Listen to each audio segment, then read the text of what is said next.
Hello Capricorn, this is Inspire 2016 with your weekly tarot reading for the week commencing the 27th of January until the 3rd of February 2025. The first card for you is representing, how do you feel about yourself? Your card is the Seven of Wands. You have to maintain your position at the top while others compete and fight to achieve the same success and status that you have already achieved. Thus, competition is rife and you must continually prove yourself with the Seven of Wands. If your vision and creative effort is fulfilled to the point where there is public acclaim or acceptance of your success, then you must expect competition and challenge, as other people will no doubt also desire the same things as you. There is a challenge to the continued success of a venture or creative project from an external source. While it appears to block your path forward, you can overcome this challenge or obstacle by drawing upon your strong self-confidence, self-belief, and continual self-improvement. It can also be overcome with effort and clarity of purpose. The Seven of Wands is about holding your ground, despite ongoing challenges to your position and authority. You need to take a stand and defend your position at all costs. This will take courage and persistence, but you have the strength and determination to do it. You see yourself as a battler, and no matter what the challenge, you still have it in you to stand up for yourself and fight to the end. So, although you are experiencing a number of setbacks at the moment, you need to continue fighting for what you believe in and confronting others who may oppose or threaten you. There needs to be acceptance with this card that you are not always going to be able to win everyone over. There will always be challenges and opposition to your point of view, and you cannot keep everyone happy all of the time. Thus, now is the time to draw your line in the sand and say, "This is who I am and this is what I need right now." There cannot be any compromise or negotiation at this time. Just hold your ground with determination and courage. From quite a literal perspective, this card can indicate that you will be required to give a speech or write a paper on a contentious or highly debated issue. You will need to be ready to defend your argument and present hard facts that support your point of view. Expect to be challenged, but enjoy this challenge as it will help you to create an even more robust argument. The second card for you is representing, what do you want most right now? Your card is the Two of Cups. What do you want most right now is a beautiful start to a new romance in which you experienced understanding, harmony, and deep love between two souls. The seed has blossomed into a tree of appreciation. Kindness and thoughtfulness will bind your two hearts together with the feeling of being simultaneously very special to one another. This card can also refer to marriage, proposals, and engagements, particularly as this card portrays what looks like a wedding or hand fasting. It is a reflection of commitment between two individuals, to say that they will go through life together, always considerate of each other's needs and wishes. This card typically points towards a relationship that is based on mutual attraction and romantic inclinations. It reflects the clear, nurturing, supportive and heartfelt exchange of emotions that is the gift of a romantic relationship. The Two of Cups represents love that is nurturing, creative, clearly focused, inspirational and equally fulfilling. Outside of love, the Two of Cups reflects a partnership of sorts, be it a business partnership, friendship, or even a relationship between a person and their pet. The third card for you is representing your fears. Your card is the Ten of Wands. You are afraid and unnecessarily holding on to this burden when you do not need to.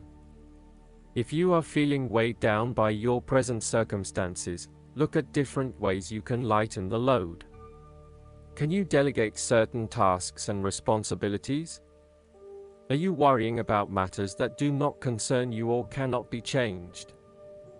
Do not become a martyr and take on more than you can realistically handle. If you are going through a challenging time, then the Ten of Wands indicates that this time will soon pass and you will feel less of a burden weighing on your shoulders. You may be actively identifying those activities that do not bring you any value in your life, and you are starting to release yourself from these unnecessary responsibilities. You may even be going through a purging process, clearing out old clothes and selling old furniture, in order to declutter and simplify your life. You will benefit from better organization and prioritization at this time.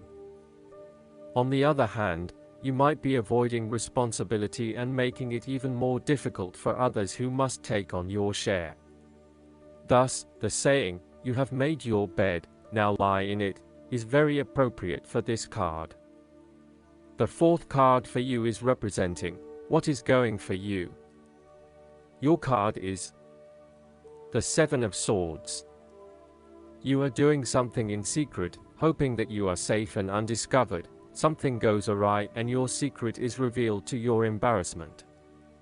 This card therefore urges caution when attempting to use cunning or deception to gain an advantage over someone or something else. There is no question that there are times in life when it is necessary to act shrewdly or do something in secret. Perhaps you had to think on your feet and act in a way that was not exactly all above board. Perhaps you had to go behind other people's backs in order to manifest your desires. Perhaps you felt like you needed to cheat or take the easy way out. If acting shrewdly is something you must do, it is essential that you do this with a clear conscience and you are fully aware of the potential consequences of your actions. Taking the easy path is not always the best path, and sometimes you just have to exert a decent amount of effort to achieve what you want.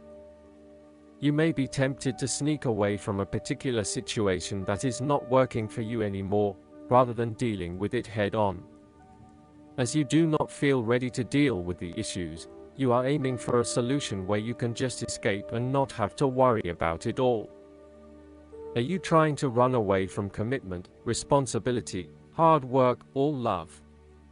You may be procrastinating, letting problems slip and become worse because you do not want to deal with them. Sometimes you just have to face what has to be faced. So, the question is this realistic?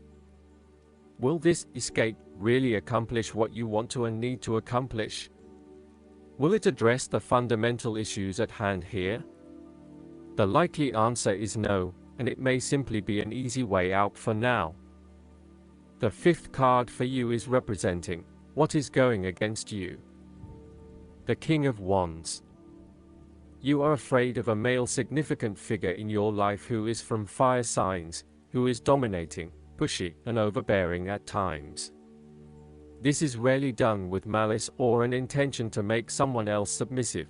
It is just a strong tendency that sometimes takes control. He does not even realize when he crosses the line between being assertive and aggressive. At worst, the King of Wands typifies the most selfish, ruthless qualities of fire. He can denote a manipulative business contact who will use you as long as it serves his purpose. He may be a rival, competitor, or unscrupulous opponent. In love, he represents a delightful flirtation that could wreak emotional havoc. He is only suitable for limited liaisons, holiday romances, or brief, passionate encounters. His flames are bright and warm, but soon die down. As an aspect of yourself, the King of Wands can suggest that you have set your expectations of yourself too high and may struggle to achieve those expectations. As such, you may end up feeling like a failure because you have not been able to achieve what you want in both areas of your life. Set more realistic goals for yourself and know that you cannot do everything nor please everyone. There may also be times when you become frustrated with the lack of progress in your endeavors, particularly if this is being influenced by your dependence on others. You may find that there are some people who are holding you back and preventing you from fully realizing your dreams and goals. If this is the case, it is best to cut them loose, as no amount of energy will change their perspective.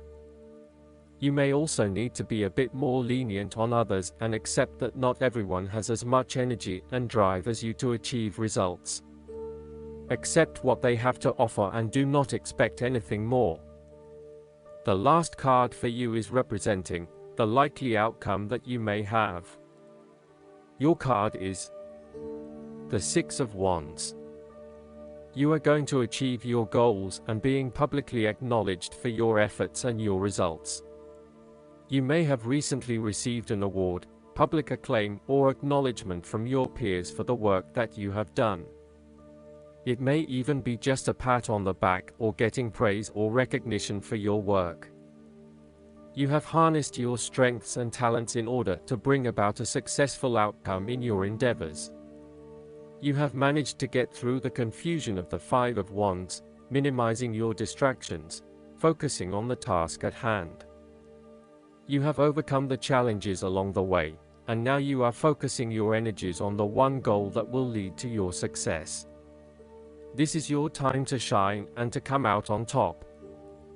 The Six of Wands is such positive encouragement to believe in who you are and your accomplishments so far. Have faith in what you have personally achieved and how this will be received by others. Do not let fear or guilt stand in the way of your success. You ought to feel proud of what you have achieved and not afraid to hold your head up high and feel worthy of others' attention. The Six of Wands focused on creating success and building your personal brand and reputation. You want to be successful at what you do, but at the same time, you want to ensure that others know about it and give you the recognition you deserve. You may need to promote yourself more frequently by sharing your success stories with others and encouraging them to follow a similar journey. If you do not already, you will soon have some great success stories to share within your personal networks. You may even be interested in applying for awards or scholarships in order to build your brand and receive public recognition. Last but not least, the guidance card for you is Visualize abundance in all forms. This card reminds you that whatever you imagine is what you experience. The angels guide you to visualize your desires instead of your fears. You received this card to help you adjust your visions, including those that arise from your thoughts and feelings. Have you been imagining worst-case scenarios? The ego employs this technique as a way of trying to foresee and control the future. Yet when we visualize the worst, we call those experiences into being. Everything that you've been visualizing is in a thought form of energy around you. Angels, clairvoyants, and sensitive people can discern these thought forms, because they are real energy masses that take the shape of what you're visualizing. So, for example, if you're envisioning a new home, there will be a thought form energy mass of a home floating next to your head and shoulders. That's how psychics can accurately say, you are manifesting a new home, by sensing this thought form. Eventually, all thought forms crystallize into solid matter. The good news is that you can crystallize anything in your life that doesn't work by withdrawing the power you've given to it. Do not complain about it, or affirm its reality, unless it's something positive. When you are visualizing a desire, it helps to have a physical representation. This can be a picture that you cut out of a magazine, a model of a car you desire, or even a clay sculpture that you make yourself. Having an image or a placeholder object can make the visualization more real to you, and that will increase the effect. A vision board is a place to keep these visual cues of your desires. This can be something as simple as a corkboard where you can pin pictures, or a large piece of construction paper where you glue inspiring magazine pictures and phrases. I hope that you enjoy everything, and if you like the reading, just please click subscribe and you will get instant notifications every time we publish a new video right to your YouTube. Thanks.